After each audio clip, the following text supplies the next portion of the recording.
गुस्से की बहुत प्रकार की कैटेगरी होती है, लेवल होते हैं। पहला लेवल है पत्थर की रेखा के समान, दूसरा है भूमि की रेखा के समान, तीसरा है बालू की रेखा के समान और तीसरा है चौथा है जल की रेखा के समान। पत्थर की रेखा के समान जो क्रोध होता है वह अनंतानुबंधी क्रोध होता है।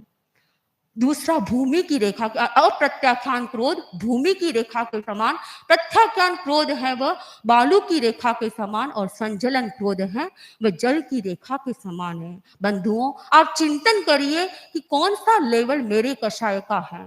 मेरे को जो गुस्सा आता है वह कौन सा लेवल का है।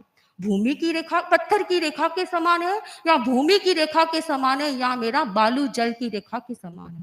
जिस व्यक्ति का पत्थर की रेखा के समान क्रोध होता है वह अनंतानुबंधी क्रोध होता है और वह क्रोध इस जन्म में ही व्यक्ति को दुख नहीं देता है, कई भवों तक उसे दुख देता है। इसलिए अनंतानुबंधी जब तक कषाय रहता है तब तक व्यक्ति सम्यक दर्शन को पुष्ट नहीं कर सकता है। हमें सम्यक दर्शन को पुष्ट करना है तो अनंतानुबंधी क्रोध से बचना है।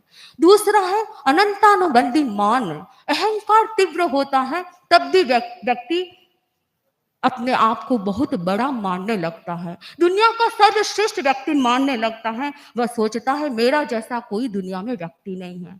अहंकार का वेग होता है, उसमें व्यक्ति अंधा बन जाता है, उसे सब कुछ अपना ही दिखाई देता है और जहाँ अहंकार प्रबल होता है वहां भी सम्यक दर्शन को हानि होती है।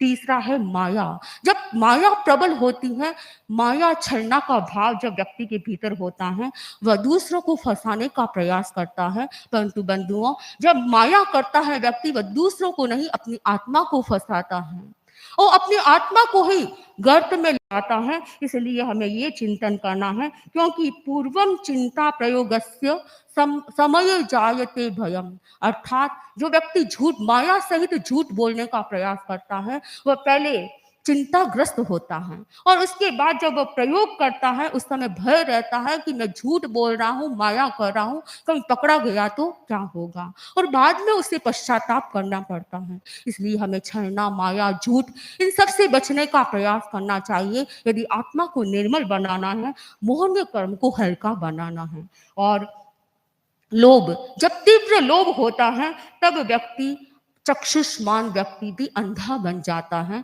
क्योंकि जहाँ संतोष नहीं होता है, प्रबल लोभ होता है, वहां भी व्यक्ति अपने कषायों को शांत नहीं रख पाता है। तो तीव्र कषाय व्यक्ति के भीतर तनाव पैदा करता है और जहाँ तनाव होता है वहाँ मन अशांत बनता है और वहाँ सम्यक दर्शन पुष्ट नहीं हो सकता है। हमें सम्यक दर्शन को पुष्ट करना है तो शम यानी अपने कसाय को उपशांत रखने का प्रयास करना होगा। परम पूज्य आचार्य प्रभु फरमाते हैं, संत वह होता है जो शांत होता है। हम संत तो हर कोई संत तो नहीं बन सकता है, शांत तो जरूर बना जा सकता है। हमें शांत बनने का प्रयास करना है, अपने कषाय को उपशांत रखने का प्रयास करना है। जो व्यक्ति वेदना में हर परिस्थिति में शांत रहता है, संतुलित रहता है, क्षमावान रहता है, वह अपने कषाय को उपशांत रखता है। तो कषाय जिसके उपशांत होते हैं वह व्यक्ति अपने सम्यक दर्शन को पुष्ट कर सकता है। सम्यक दर्शन का पहला लक्षण है शम। हम इससे हम अपनी आत्मा को भावित करने का प्रयास करें ताकि हम अपने सम्यक दर्शन को और अधिक पुष्ट कर सकते हैं और मोहनीय कर्म को हल्का कर सकते हैं।